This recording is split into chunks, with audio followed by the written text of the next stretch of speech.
I want to bring in Democratic Congressman Representative Krishnamoorthi to ask him about this and much, much more. Congressman, thanks for joining us on this. Appreciate it. Let's start right there, right? How your Republican colleagues essentially are now coming out against the appointment of the special counsel announced by Merrick Garland late last week.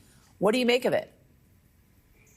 I think they're going to criticize the Justice Department and Merrick Garland regardless of what they do. Perhaps they would want Jim Jordan to be appointed the independent special counsel. The problem is that he'd be special but not independent, and you need somebody who can actually do the job properly and let justice do its course here. I wonder if you think this whole thing can really stick when it comes to the Biden family, right? Because potentially it seems as if Republicans, hold on a second, it seems as if Republicans are kind of comparing what is happening with the president and his family to what is happening with the former president of the United States as well, kind of putting them on the same level playing field. What do you make of that?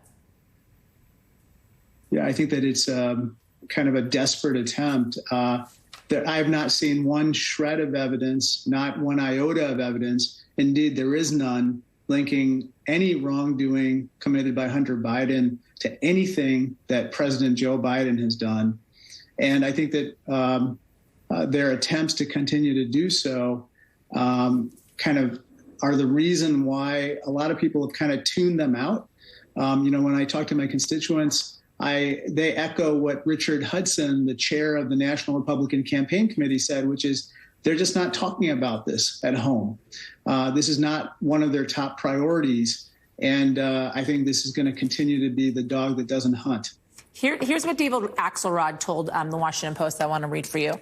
I'm sure that this did not land well at the White House. There are elements of it that complicate things for the Republicans as well, but it's fair to say that nobody on Team Biden is eager for Hunter's case to be extending into the election year. What do you make of that? Well, I think that for one thing, Hunter Biden is the president's son, and I think that this is going to be obviously of concern on a very personal level for the president. So anytime that someone has this type of concern at the same time they're running for office, it's going to be an issue.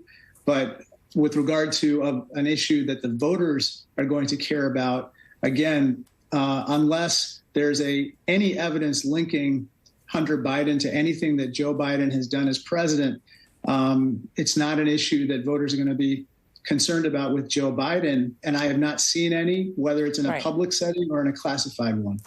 Congressman, I want to ask you about Joe Manchin. NBC's exclusive reporting on that. We're hearing that he's skipping this event for the one-year anniversary of the Inflation Reduction Act. You couple that with also word that he's possibly considering this third-party run for president of the United States. What is your reaction? Well, I don't think that the fact that he's not going to be at that event is significant. Again, this is in August recess.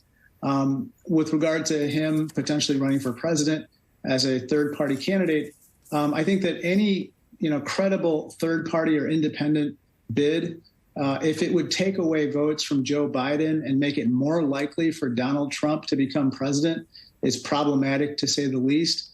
And I think Joe Manchin is a patriotic person. I think that's why he voted to convict Donald Trump at the last impeachment trial, saying that he needed to be held accountable for his seditious acts and words that threatened democracy. So in light of that, I think that even he would be very concerned that Donald Trump come back to office. So you think he won't do it? I don't know. I hope he does not. I think that, again, we can't allow Donald Trump to come back to office. Congressman Raja Krishnamoorthi, thank you, sir. Appreciate it.